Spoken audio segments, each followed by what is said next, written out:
Words to live by. It's amazing how our mind can rationalize anything when we want something, or someone, badly enough though. When we first started dating, I didn't think Emma was crazy. Well, that's not entirely true, but somehow I thought crazy was a good thing. Riding shopping carts down hills, holding a conversation with a dozen different voices, singing in public without a care in the world. She was innocent and free and wild, and I loved her for it. Every fun, spontaneous thing that came into her mind, we did together. She forced me to open up as an individual and tore down walls and inhibitions I didn't even know I had.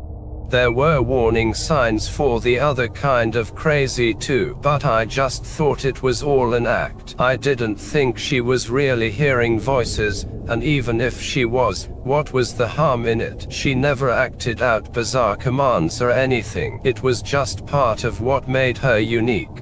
When she gave birth to our daughter Anastasia, I began to take her mental health a little more seriously. Emma was having visual as well as auditory hallucinations now, and she would get angry at me if I ever dismissed them as not being real.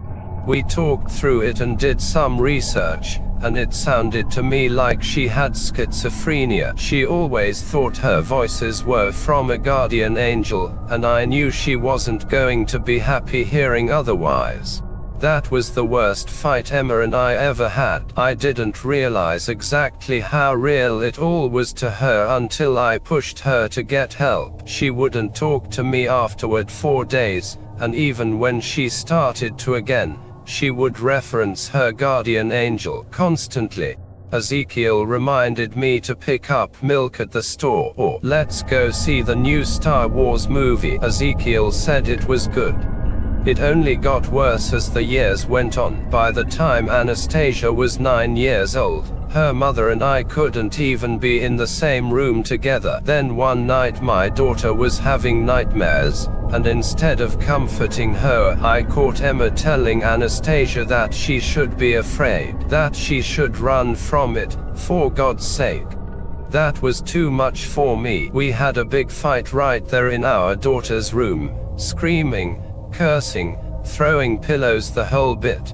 I wasn't going to let my daughter turn out to be like her, so there was no choice but to file for a divorce. I had recordings of her being crazy, and I would get custody of the kid. It wasn't going to be pretty, but that's how it had to be. I tried to talk to Anastasia about it, but she was so upset from watching our fight she couldn't deal with it. That night, I found a note in my daughter's room while putting her to sleep. I saw pictures of mommy and daddy when they first met. They went on adventures. They smiled a lot. Then there are pictures of them after I was born. They aren't smiling anymore. I'm sorry I did that to you. I hope you'll feel better when I'm gone. I love you, mommy. I love you, daddy. Goodbye. That was it. I asked Anastasia what it was and she shrugged. I got angry. I shouldn't have, but I was scared, and I yelled at her. She promised she didn't write the letter, and I calmed down. Yelling will only make things worse. I promised nothing that was happening was her fault, and that she should never do anything bad to herself. She still insisted she hadn't written it. That's when it clicked. The manipulative bitch. Emma wrote a fake suicide note just so I would feel bad and we would stay together. This was the last straw. That demon was not spending another night in my house. She screamed back. It was about 5 minutes before either of us could understand what the other was saying. Finally, a string of clear words punctured through the violent words. I didn't write it. I swear on Ezekiel, I didn't. We both stared at each other in silence as the awful realization dawned on us. If she hadn't written it then. Anastasia, are you in there? Silence. I rammed my shoulder against the door. We love you, and we love each other. I stared at Emma, but she shrugged. She was right though. This wasn't about us. This was about our daughter. Your mother and I love each other, I added. I'm sorry we were fighting, Please open the door. Please, Anastasia. You will both be happy again when she's gone. That wasn't my daughter's voice. It was deep and old, like a soldier who stared death in the face so many times it stopped facing him. There was a man in my daughter's bedroom. Emma and I stared at each other. Her eyes were two quivering saucers. She turned back to the door. Don't do it, Ezekiel. You're my angel. You're supposed to protect us. No, the deep voice said. I'm supposed to protect you, and that's what I'm doing.